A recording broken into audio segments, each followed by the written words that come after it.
Macca's Guides.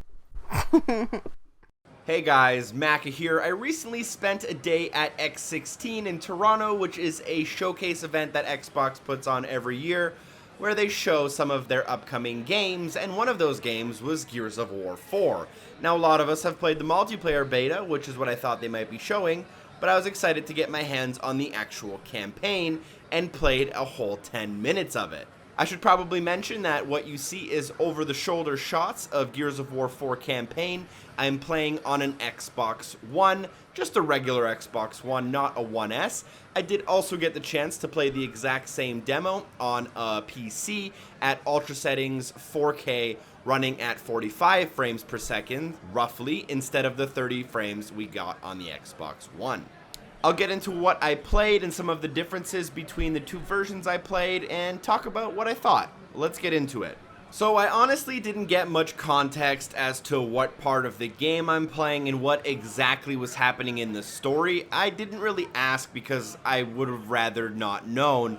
I think it's better if I just went in blind and played the game, and then when it eventually actually came out, replay that section wherever it was supposed to be. This could very well be the first mission of the game, with a tutorial that was built in at the very beginning, teaching me some of the basic controls, which should seem very familiar to Gears of War veterans. We're holding A to roadie run, pressing A to roll, aiming down sights, chainsawing, all that has remained unchanged. Most of the changes you'll see here are going to be made in the gameplay mechanics, which is my favorite part of a game, and the part that makes me the most excited.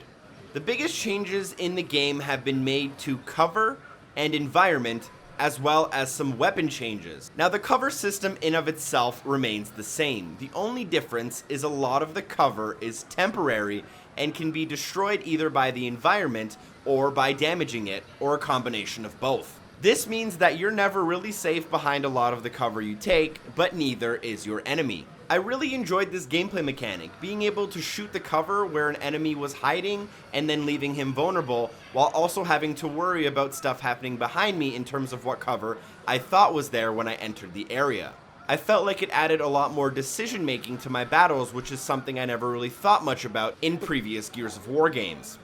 Additionally, there was also a lot of weather effects, like extremely high winds and these electrical bolts that would come out of the ground, killing you if you touch them for long enough. I felt like this game mechanic added a lot of flavor to the game because it would quite literally blow your ammo away, meaning you would need to shoot into the wind if you wanted to land your shots.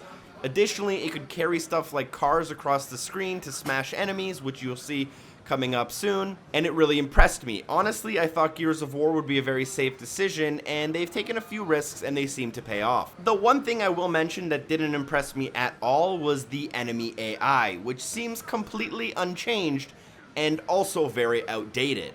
From what I played, the enemy AI did not impress me at all, and I would even go as far as to say it was bad, but we have to wait and see until the full game launches, as we're not making those types of opinions right now.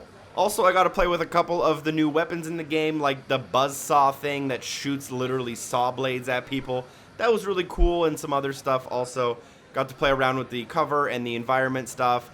And then, like I said earlier, I got to replay that demo on the PC. I was actually very surprised by how well it ran on the Xbox One and how good it looked, and it looked comparable to the PC version. Now, the PC version was, yes, a little bit shinier. The raindrops on the armor looked a little bit crisper, a little bit better. The 4K monitor was a little smaller, so the pixels were a little bit more compact. And the bump in frame rate was pretty good. Overall, though, I would say that the two versions are comparable. Obviously, if you have a stellar PC and have the money, then go with the PC version.